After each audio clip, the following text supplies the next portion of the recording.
They treated the shoreline like it belonged to them.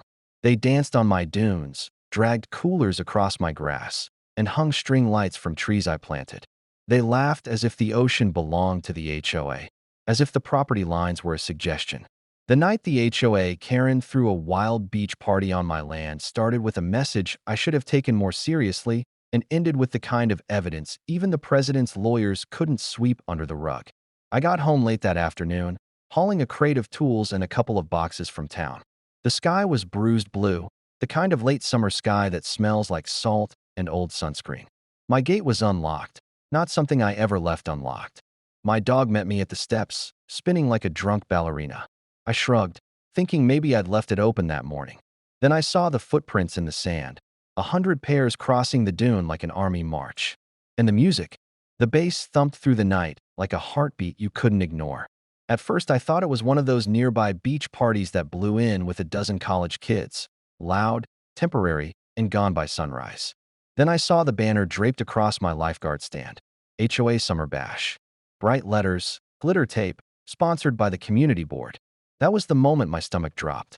I walked down the shoreline, careful not to disturb a single shell, and every step made the story worse.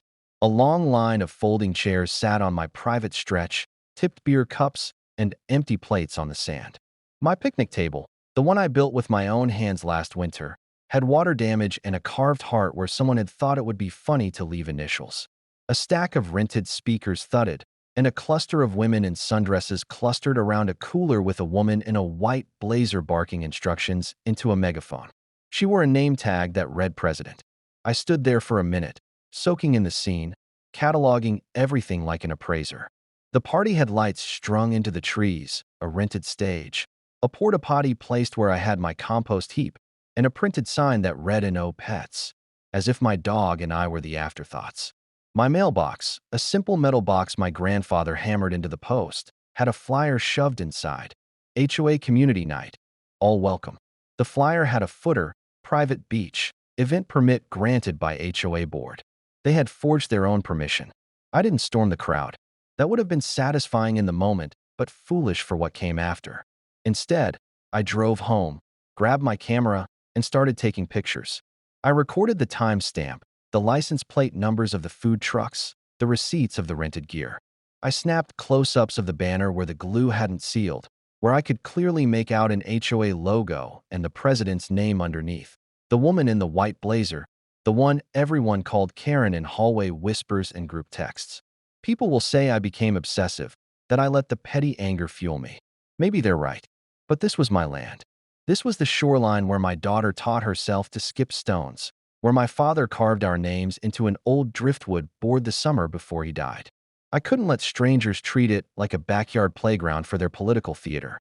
I posted one photo on my private community group. The banner, the parking, the faces, all visible enough for my neighbors to say, "Hey, that's on our beach?"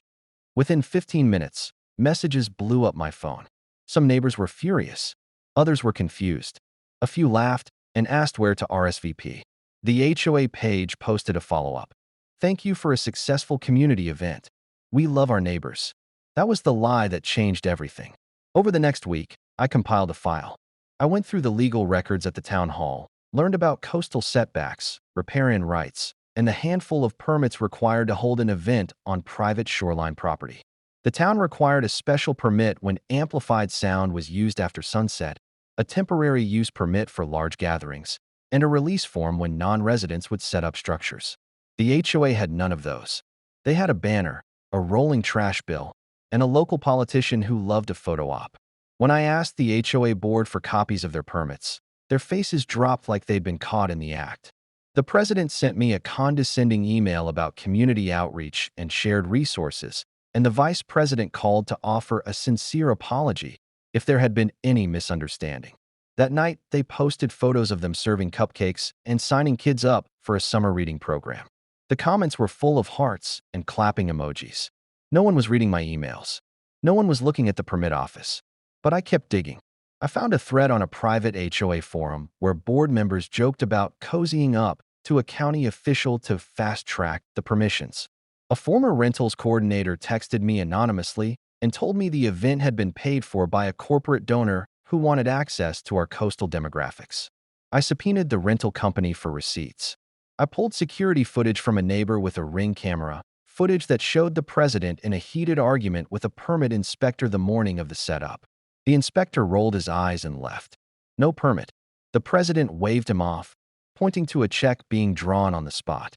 Inside the files, I found the fatal thread, a PDF of a check, handwritten, that matched the rental invoice, signed with a name I didn't recognize. The check had been scanned and emailed. The email came from an address traceable to the HOA president's personal account. That's when the tone of the whole thing shifted from petty to criminal. What made it worse was that the president, Karen, was not just a local busybody. She had a presence. She was head of a neighborhood watch, volunteered at the elementary school, and had the uncanny ability to show up at every ribbon cutting with a smile and a quote.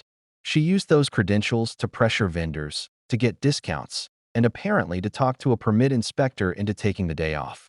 The county has strict laws about permit fraud, bribery, and falsified documents for land use.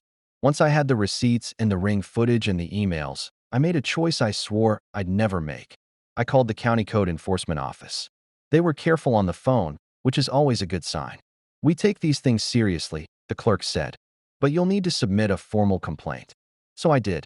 I stapled my evidence into a binder and sent it across the hall with a cover letter that smelled faintly of old coffee and determination. Then the retaliation began.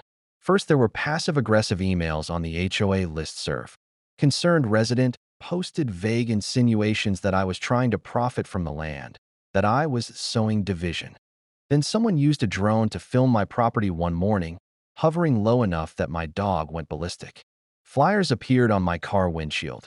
"Thank you for a great summer," with a smiling photo of Karen and the whole board, and in tiny print, "Please join US next month." The smiling faces looked like a cult brochure. It was one thing to be unpopular. It is another to be intimidated. But I didn't let it go. I was careful, methodical, and obsessive. I printed the emails. I backed up the Ring footage to 3 drives. I made photo collages. I walked the property lines with a neighbor who had a surveying background and a calm, measured way of saying, "This is clearly within your lot." Together we measured, we compared maps, and we physically marked the line so that anyone who set a chair on the wrong side would have to climb a tiny rope to do it. When code enforcement came out, they were stern and mechanical. They asked questions like an autopsy. What time did the event begin? How many people? What structures were erected? Did you see any payments? I watched as the inspector frowned at the copies of the emails, the screenshot of the banner, the check image. He wrote words that would eventually matter: permit fraud, unauthorized use of private property, falsifying public records. They notified the HOA board of the violation. The president sent out a 3-page email that was equal parts apology and blame shifting. She blamed miscommunications and volunteer oversight and praised the sense of community the event created. But the county's notices were not about feelings. They were about fines and citations.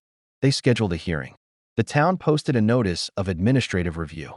That should have been the end of it. Paperwork, a slap on the wrist, maybe a fine, and an awkward neighborhood barbecue where everyone pretends they never gossiped. But this isn't a movie where the villain only gets a parking ticket. The deeper I dug, the more I found threads leading not just to fundraising missteps, but to personal enrichment. The check I discovered was a small thing, but the paper trail behind it led to a corporation that had been doing business with Karen for months. Invoices larger than the HOA's annual budget were being routed through a shell company that listed Karen's mother as a beneficiary. There was an email where Karen had suggested expediting approval in exchange for expedited funding. Those are not the words of a woman running a bake sale. Those are the words of someone who thought she could bend municipal procedure to serve personal pockets. When county prosecutors saw the file, their tone changed. They came with badges and quiet voices, the kind experienced investigators used to tell you they are not playing games. They wanted copies of everything. I handed them a sealed envelope packed with receipts, printouts, and timestamps. They asked me 3 careful questions and then left with a promise that sounded like both threat and relief. "We'll be in touch." 2 weeks later, the county filed criminal charges. The press did what press does. They amplified, simplified, and ran with the headline. For a few days, I was a faceless source in a public scandal. The homeowner who had refused to let a party become a cover for a crime. The HOA president was suspended from the board, and the community's social media pages filled with fury and apology. The porch where I sat one morning felt larger without their laughter across the dunes. Then came the trial.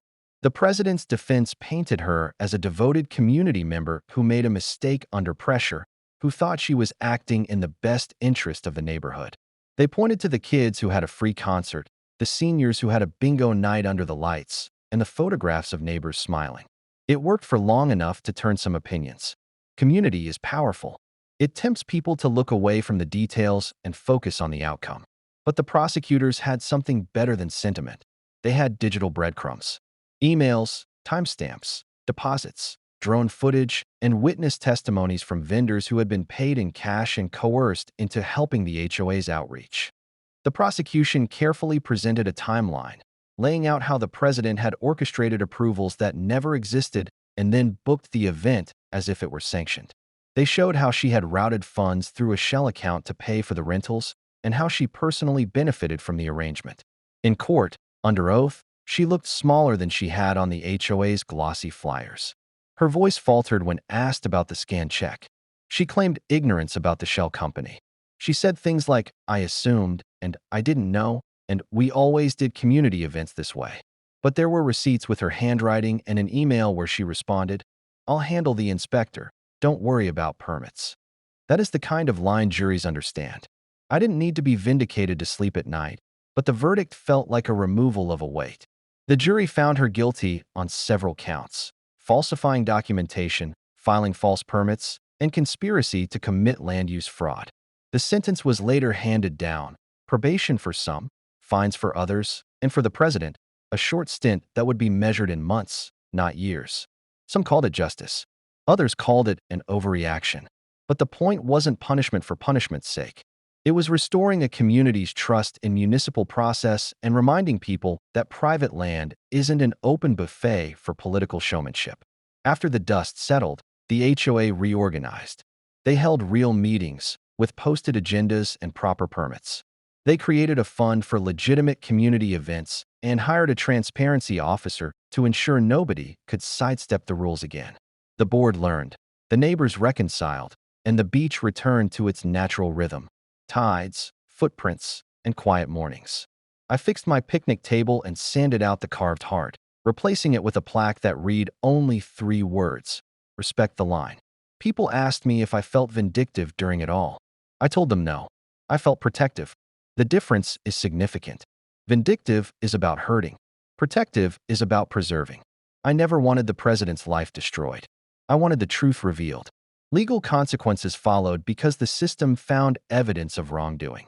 If the president had admitted the mistake, faced the penalties, and reformed, perhaps none of us would have had to climb into courtrooms or pick through emailed receipts. But when a leader uses the trappings of public service to hide private gain, the community pays the price. A month after the trial, the president came by the property with a hand-lettered apology, a gift bag of store-bought cookies, and a look that said she had lost more than a few votes.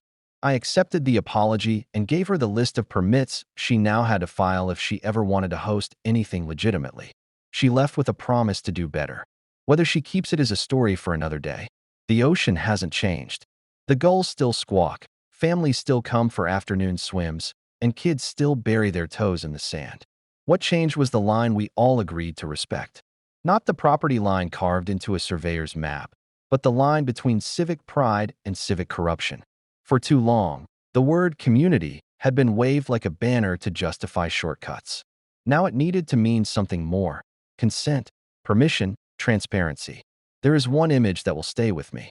It was the morning after the party, when the lights had been taken down and the chairs stored away. The tide had come in overnight and left a neat lace of seaweed and tiny shells along the shore, like the ocean's own tidy handwriting. Lying there in the debris was a single paper cup with the HOA logo half faded by salt. Someone had left it, as if it had nothing to do with them. I picked it up, cradled it in my hand for a long time, and then dropped it in a trash bag. That was the little, perfect metaphor for the whole thing. A mess left by people who thought they could leave consequences to someone else. They might have thrown a wild beach party on my land, but the party ended when accountability walked in. The president might go to prison, yes, and maybe the sentence was harsh. But the real victory was that the community learned a lesson.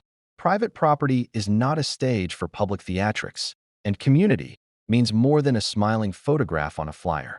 It means rules, respect, and a promise not to let a few powerful voices drown out the rest. When the next HOA announcement came, it was a short email with an attached permit application and a list of neighborhood volunteers. The subject line read, "Please review before approving." The body was three simple words: transparency first, always.